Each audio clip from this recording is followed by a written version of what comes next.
మీతో కలిసి దేవుని యొక్క వాక్యమును పంచుకునే అవకాశమును దేవుడు నాకు అనుగ్రహించినందుకు నేనెంతగానో దేవునికి కృతజ్ఞతాస్తుతులను చెల్లించుచూ ఉన్నాను. నన్ను ప్రేమతో ఆహ్వానించినటువంటి ప్రియులు సహోదరులు మరి సల్మాన్ రాజు గారికి, వారి కుటుంబానికి, వారి పరిచర్య చేస్తున్నటువంటి స్థానిక సంఘములకు నా హృదయపూర్వకమైన వందనాలు తెలియజేస్తూ ఉన్నా. అలాగే మరి నాతో పాటు కలిసి సేవ చేస్తున్నటువంటి సహోదరులు అనిల్ కూడా ప్రత్యేకమైనటువంటి వందనాలు. మీ అందరికీ కూడా వందనాలు తెలియజేస్తూ ఉన్నా. జనవరిలో మీతో కలిసి వాక్యాన్ని పంచుకున్నాను. మరలా ఈ రాత్రి కాలపు సమయంలో మరి ఇటువంటి అవకాశమును మరి సహోదరులు మరి నాకు ఇచ్చి ఉన్నారు. అందుని బట్టి ఎంతగానో సంతోషిస్తూ ఉన్నాను. నిజంగా ఇక్కడ ఉన్నటువంటి స్థానిక సంఘాన్ని చూస్తుంటే ఎంతో సంతోషం వేస్తూ ఉంది. ఈ రోజుల్లో చాలా మంది మరి ఆదివారం వెళితే చాలు అనేటువంటి భావనలో ఉన్నారు. కానీ స్థానిక సంఘం మాత్రము ప్రతి నెల కొన్ని వేల రూపాయలు ఖర్చు పెట్టుకొని మరి అనేక మందికి దేవుని యొక్క వాక్యాన్ని వినిపించాలని, నశించిపోతున్నటువంటి ఆత్మలను ప్రభు దగ్గరకు నడిపించాలని, అసత్యములో ఉన్నటువంటి ప్రజలను సత్యములోనికి నడిపించాలని, బలహీనపడిన ఆత్మలను బలపరచాలని మరి ఈ విధమైనటువంటి కార్యక్రమాలు చేపడుతూ ఉన్నందుకు ఎంతగానో సంతోషిస్తూ ఉన్నా. మీతో కలిసి దేవుని వాక్యం పంచుకోవడం అనేటువంటిది నాకెంతో ఆనందంగానూ సంతోషంగానూ ఉంది. కొన్ని నిమిషాలు దేవుని యొక్క అమూల్యమైన వాక్యాన్ని మనం ధ్యానం చేసుకుందాం. మన పరిశుద్ధ గ్రంథములో క్రొత్త నిబంధనలో హెబ్రీయులకు రాసిన పత్రిక 6వ అధ్యాయము 1 నుంచి 6 వచనాలు మనం చదువుకొని ఉన్నాం. అందులో ఒక ప్రాముఖ్యమైనటువంటి ఒక వచన భాగాన్ని మనం చదువుకుందాం. 5వ వచనాన్ని మనం చదువుకుందాం. దేవుని దివ్యవాక్యమును రాబో యుగ సంబంధమైన శక్తుల ప్రభావమును అనుభవించిన తరువాత తప్పిపోయిన వారు తమ విషయములో దేవుని కుమారుని మరలా సిలువ వేయచ్చు బాహాటముగా ఆయనను అవమానపరుచుచున్నారు గనుక మారు మనసు పొందునట్లు అట్టి వారిని మరలా నూతన పరచుట అసాధ్యము. ఈరోజు మనము చెప్పుకోబోయే అంశం ఏమిటంటే, ఎవరు క్రీస్తును మరలా సిలువ వేసేవారు? ఎవరు క్రీస్తును మరలా సిలువ వేసేవారు? ఈ యొక్క విషయం గురించి కొద్ది నిమిషాలు మనం ధ్యానం చేసుకుందాం.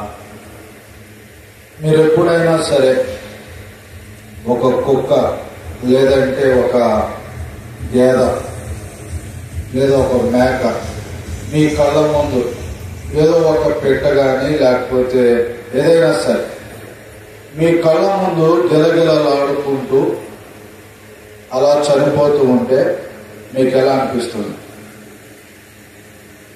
మీకు ఎలా అనిపిస్తుంది? చాలా బాధ అనేటువంటిది అనిపిస్తుంది.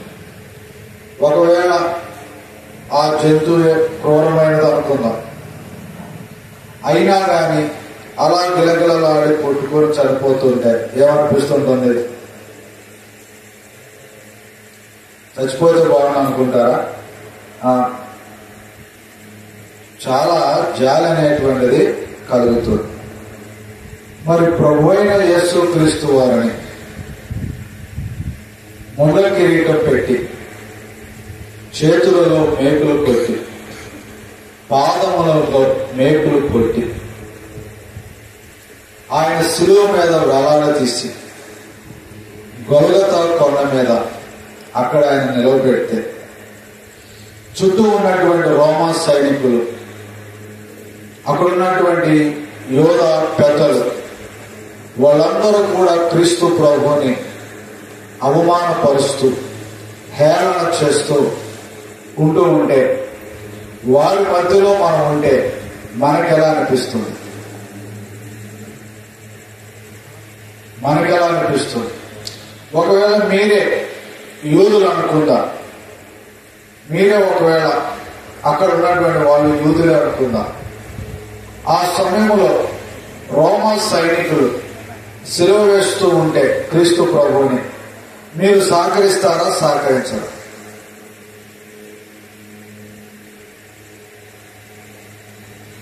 ఒకవేళ ఆయనను మేకులతో కొడుతూ, కాళ్ళలో మేకులు కొడుతుంటే మీరు వాళ్ళకి సహాయం చేస్తారా, సహాయం చేయరా? వాళ్ళందరూ అవమానపరుస్తుంటే మీరు కూడా వారితో ఏకీభవించి మీరు కూడా అవమానపరుస్తారా? చాలా మంది చెప్పేటువంటి విషయం ఏంటంటే, మేము గనక అక్కడ ఉన్నట్లయితే మేము అటువంటి పని అనేటువంటిది చేయము అని చెప్పేసి అని అంటారా లేదా? ఒకసారి అన్నవాళ్ళు చేతులు ఎత్తండి అనేవాళ్ళు ఎత్తరా? అన్నవాళ్ళు చేతులు ఎత్తండి. మేము అలాగా అక్కడ ఉంటే క్రీస్తు ప్రభువుని సిలువ వేసేదానికి మేము సహకరించాం అనేవాళ్ళు ఎవరు ఇక్కడ? మీరు చేతులు ఎత్తే ఒకసారి ఇంకో ప్రశ్న అడుగుతారు. మనం ఎత్తితే ఎలా ఉంటుంది, ఎత్తకపోతే ఎలా ఉంటుంది అని. సరే, వాస్తవానికి నిజంగా క్రీస్తు ప్రభుని ఆ విధంగా వేలాడి తీస్తూ మన కళ్ళ ముందే మనం చూస్తూ ఉంటే ఆయన శరీరం మీద కొరడాలు పెట్టి కొట్టి ఆ శరీరం అంతా నాగటి చారలుగా శరీరం చేలబడి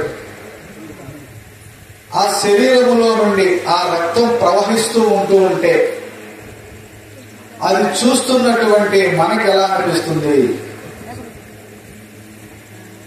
ఎలా అనిపిస్తుందండి? ఏమనిపించదా? అనిపిస్తుందా, అనిపించదా? అనిపిస్తుంది. అవునా కాదా? అవును, నిజమే.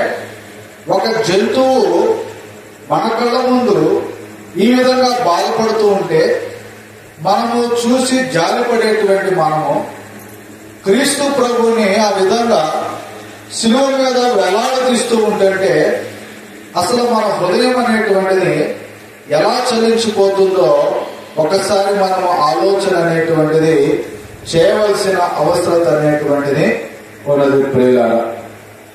అయితే ప్రియులారా గమనించండి, ఈనాడు మనం అందరము ఆ విధంగా చూసి క్రీస్తు ప్రభుని గురించి జాలి పడుతూ ఉంటాం, ఏడుస్తూ ఉంటాం, దుఃఖపడుతూ ఉంటాం.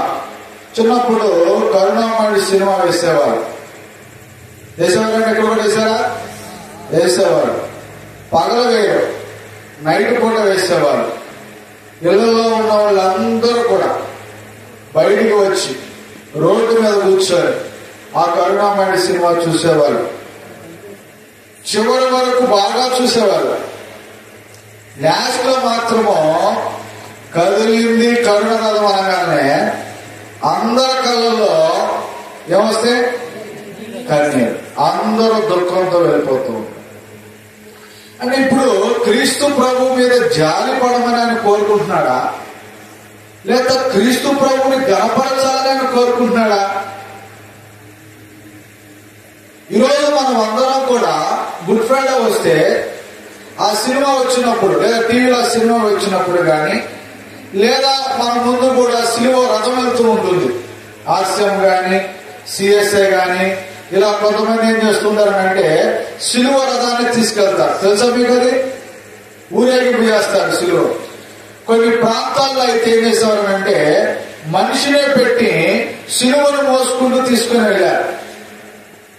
తీసుకొని వెళుతూ ఉంటే ఒకసారి ఏదో ఊర్లో ఏదో దేశంలో నిజంగా కొట్టినట్టుగానే క్రీస్తు ప్రభుని ఆ కొరడాల చేతులు పట్టుకొని ఆయన కొట్టారు.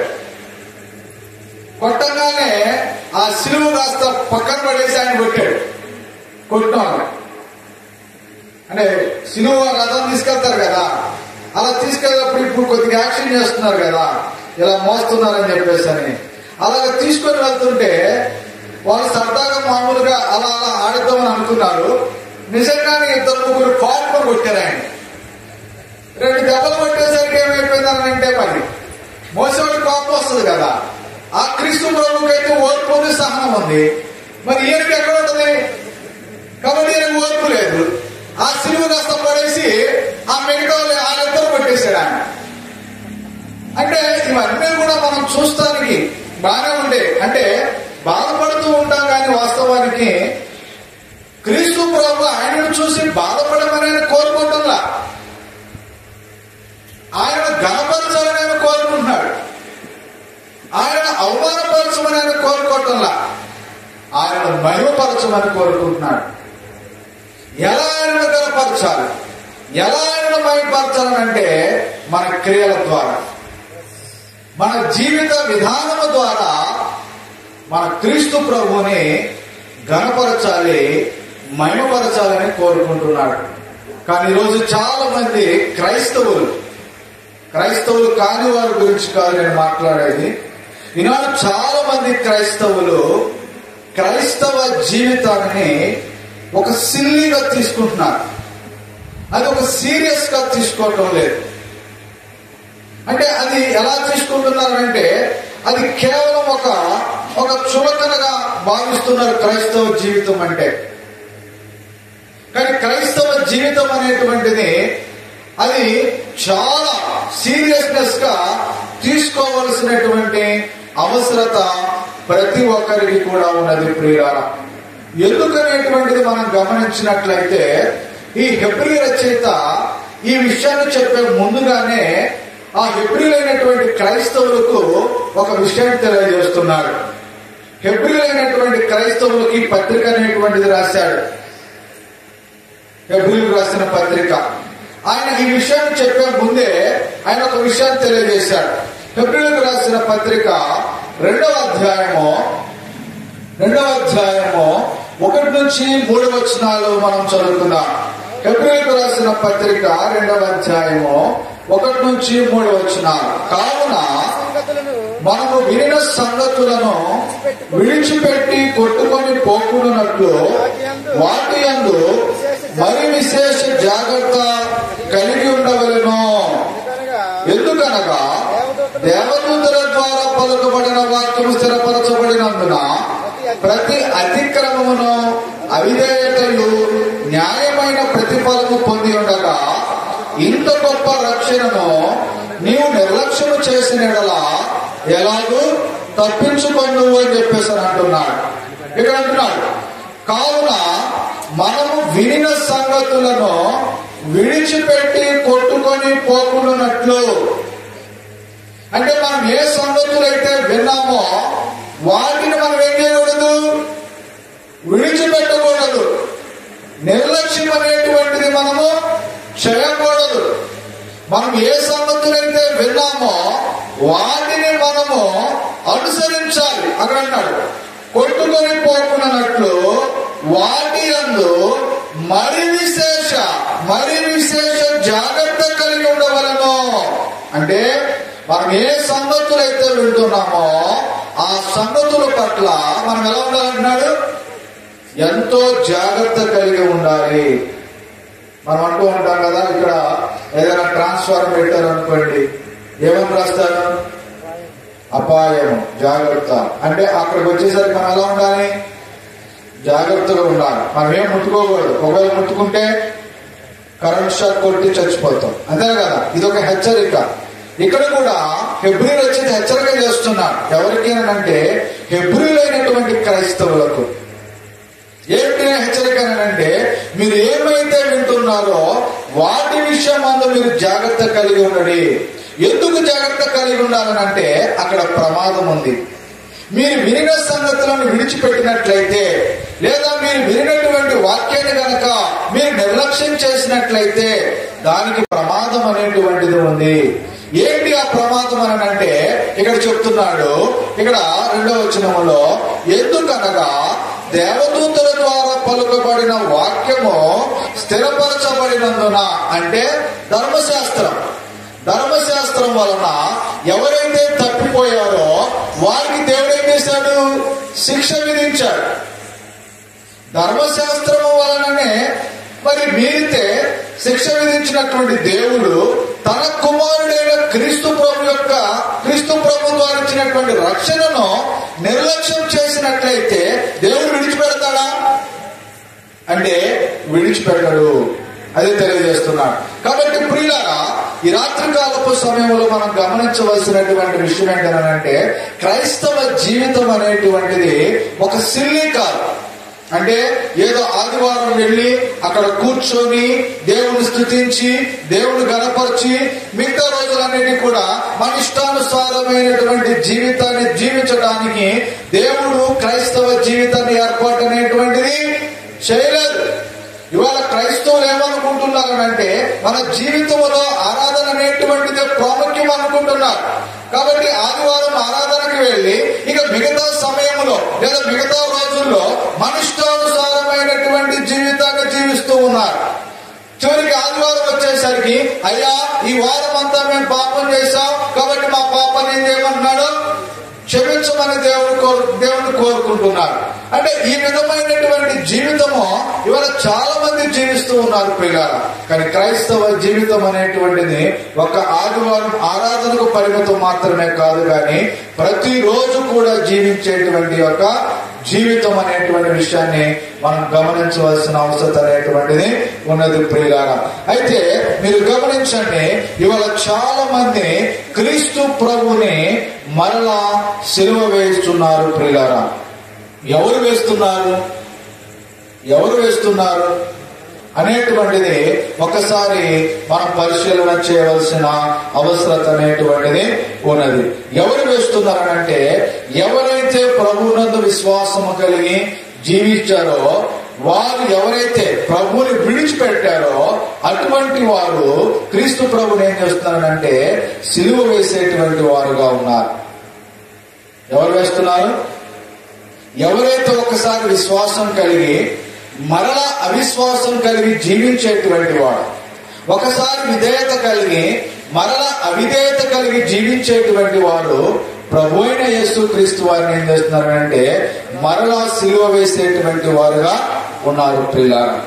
కాబట్టి ఇప్పుడు ఎవరు అవిశ్వాసం కలిగి ఉన్నారు, ఎవరు అవిధేయత కలిగి ఉన్నారో ఈ రాత్రి కాలపు సమయంలో మనము తెలుసుకోవలసిన అవసరత అనేటువంటిది ఉన్నది ప్రియులారా.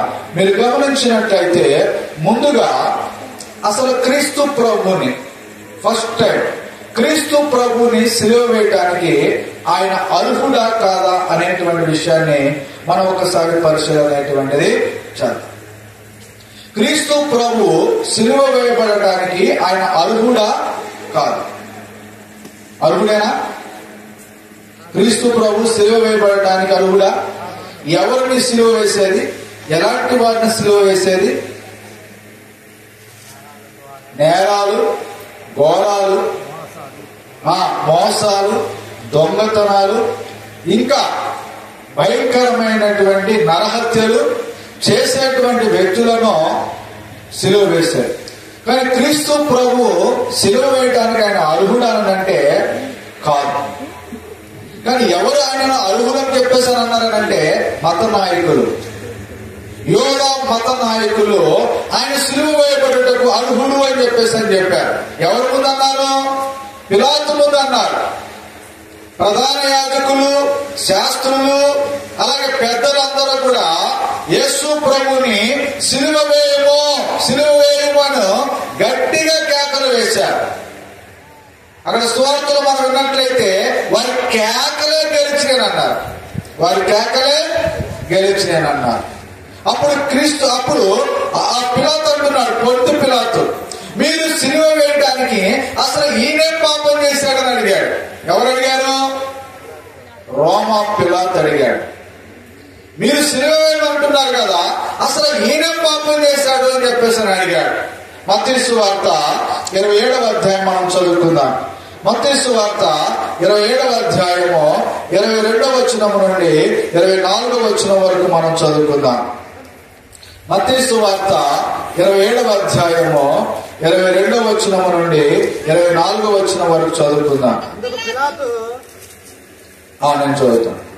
అందుకు పిలాతు, అలాగైతే క్రీస్తు అనబడిన యేసును ఏమి చేతునని వారిని అడగగా, సిలువ వేయమని అందరూ చెప్పారు. అధిపతి, ఎందుకు ఇతడు ఏ దుష్కార్యము చేశానని అడగగా వారు సిలువ వేయమని మరీ ఎక్కువగా కేకలు వేసేది. పిలాతు అల్లరి ఎక్కువ కూర్చున్నదే గాని తన వలన ప్రయోజనమేమీ లేదని గ్రహించి నీళ్లు తీసుకొని జనసమూహం ఎదుట చేతులు కడుగుకొని ఏమంటున్నాడు? ఈ నీతిమంతుని రక్తమును గూర్చి నేను నిరపరాధిని, మీరే చూచుకొనుడని చెప్పాను. ఒక పిలాతు, రోమా గవర్నర్, యేసు ప్రభువును గురించి ఏమన్నాడు? ఈ నీతిమంతులను గూర్చి నేనేమన్నాడు? నేను నిరపరాధిని, నేను నిరపరాధి. అవును, క్రీస్తు ప్రభు ఎలాంటి వాడని పిలాతు గ్రహించాడని అంటే ఆయన నీతిమంతుడని గ్రహించాడు. ఆయనలో ఏ దోషము కూడా పిలాతుకి కనబడలేదు. లూకాసు వార్త 23వ అధ్యాయం మనం చదువుకుందాం. లూకాసు వార్త 23వ అధ్యాయం 41వ వచనాన్ని మనం చదువుకుందాం.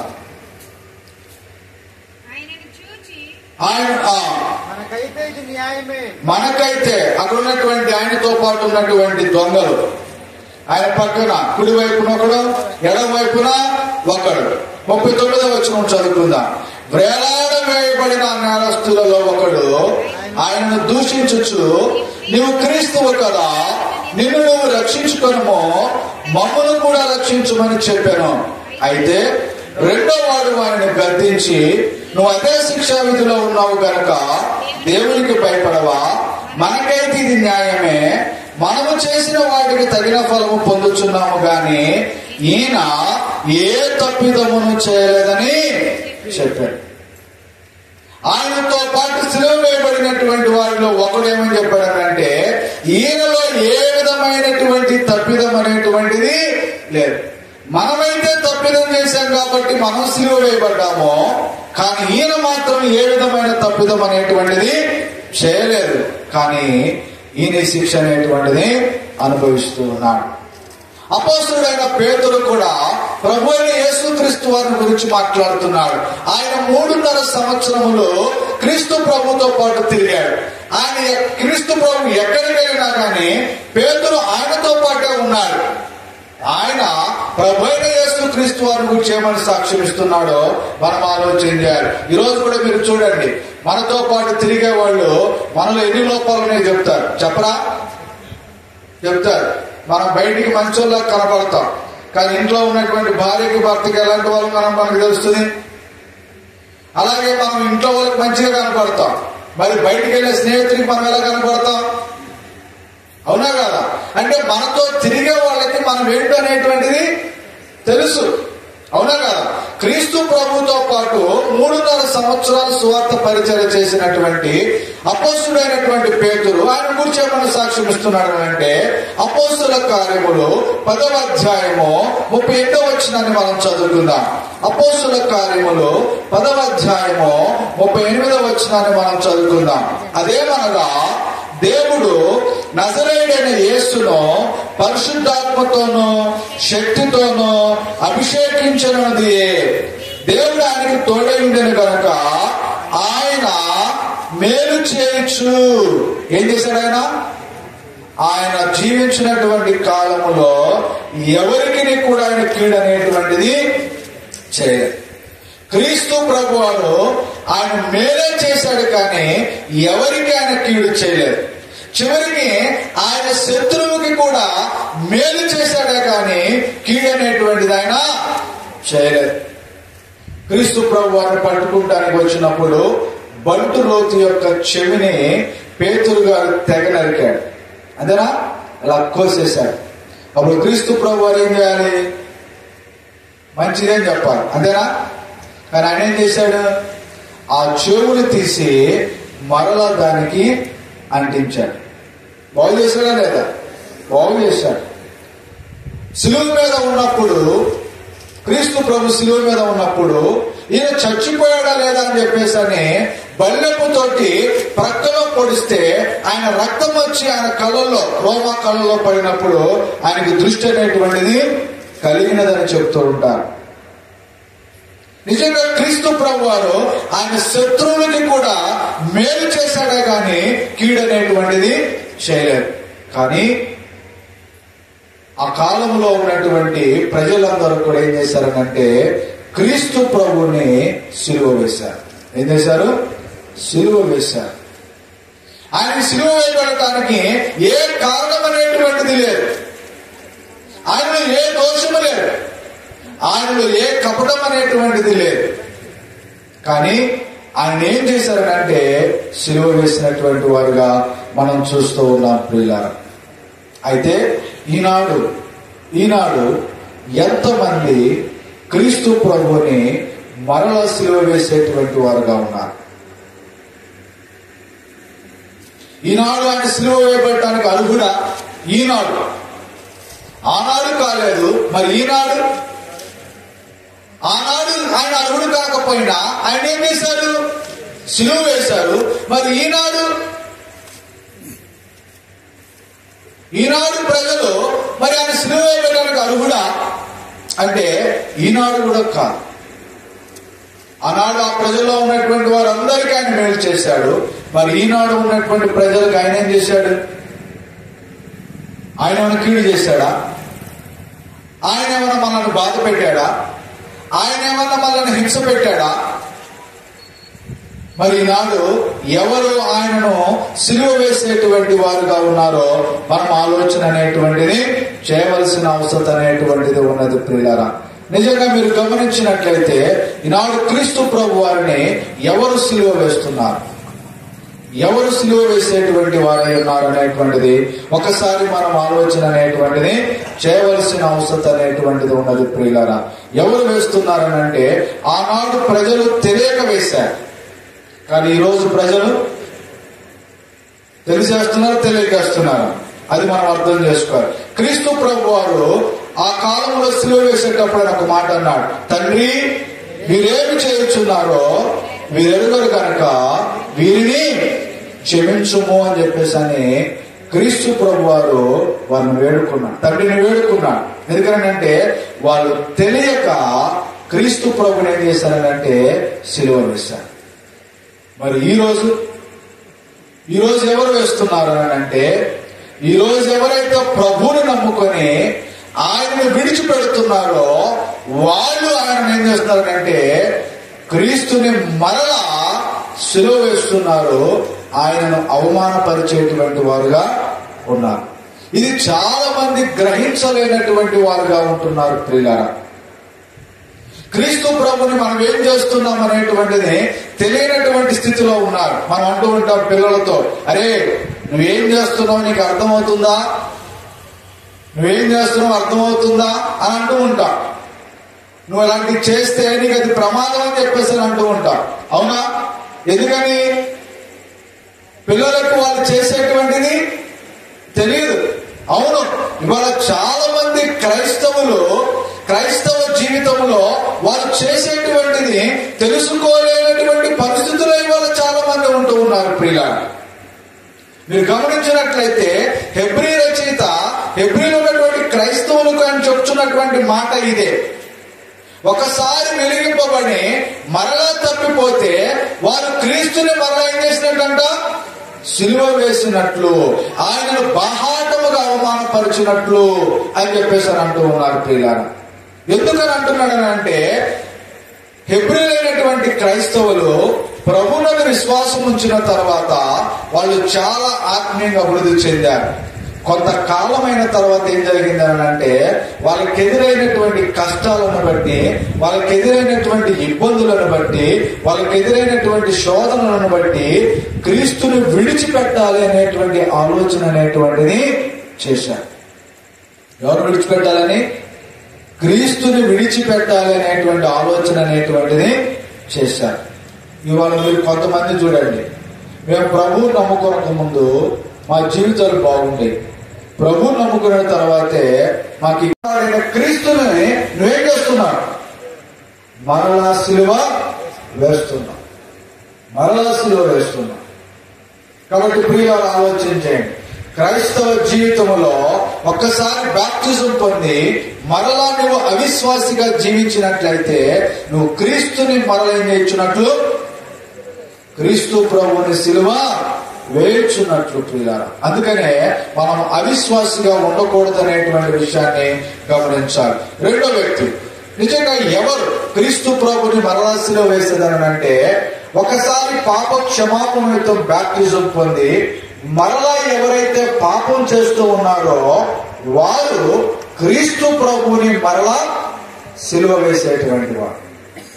అంటే ఒకసారి రక్షణ పొంది మరలా పాపము చేసినటువంటి వారు ఎవరైతే ఉన్నారో వారు మరలా క్రీస్తు ప్రభుని ఏం చేస్తున్నట్లు? మరలా సిలువ అనేటువంటిది వేస్తున్నట్లు. పాపం అనేటువంటిది ఎవరు చేస్తారండి? పాపం ఎవరు చేస్తారు? చెడు పనులు ఎవరు చేస్తారు? చెడు పనులు చేసే వాళ్ళని జ్ఞానవంతులు అంటారు, మంచి పనులు చేసే వాళ్ళేమో అజ్ఞానులు అంటారు. పిల్లలతో అదే అంటారు కదా, ఎవరికైనా సహాయం చేస్తున్నాడు అనుకోండి, ఆడి దగ్గర ఉన్నటువంటిది పెడుతున్నాడు అనుకోండి, వాళ్ళకి బుద్ధి లేనివాడా ముందు నువ్వు తినరా అని అంటారు. అవునా? ఇప్పుడు ఆడికి పెట్టుకోకుండా ఈడు తింటున్నాడు అనుకోండి, ఏమంటారు? ఈడి అమ్మ తెలియగలవాడండి అని అంటారు. అవునా? అంటే మంచి చేస్తున్నాము ఎలాంటి వాళ్ళు? చెడ్డవాళ్ళు, అంటే అజ్ఞానులు. మరి చెడు చేసే వాళ్ళందరూ కూడా జ్ఞానం కలిగినాడు, మంచోళ్ళు కాదు, జ్ఞానం కలిగినాడు. అంతేనా? ఇప్పుడు పిల్లోడు ఎదుటోడికి పెట్టకోకుండా ఈడు తింటున్నాడు అని అంటే ఈడు జ్ఞానవంతుడు. ఎదుటోడికి పెడుతున్నాడు అనుకోండి, ఏమంటాం? మరి బుద్ధిహీనుడా, ముందు నువ్వు తినరా, ఆడికి తర్వాత నువ్వు పెడుతూ అని చెప్పేసానంట. అంటే నిజంగా మీరు గమనించండి, ఎవరైతే పాపం చేస్తున్నారో వాళ్ళందరూ కూడా ఎలాంటి వారు అంటే అజ్ఞానులు.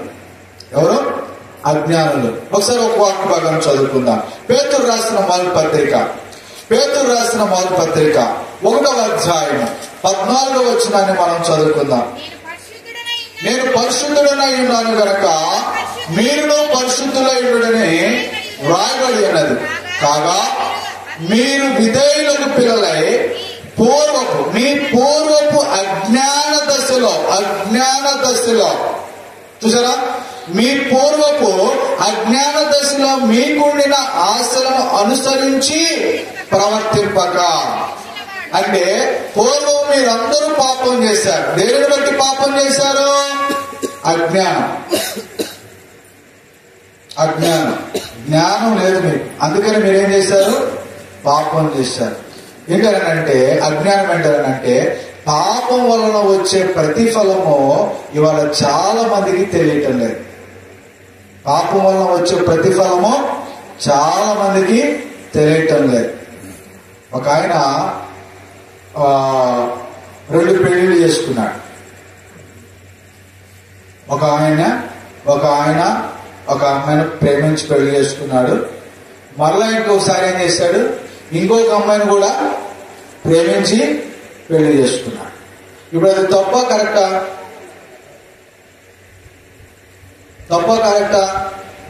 తప్పే. వాక్యానుసారంగా తప్పు. ఎందుకనంటే వ్యభిచారం.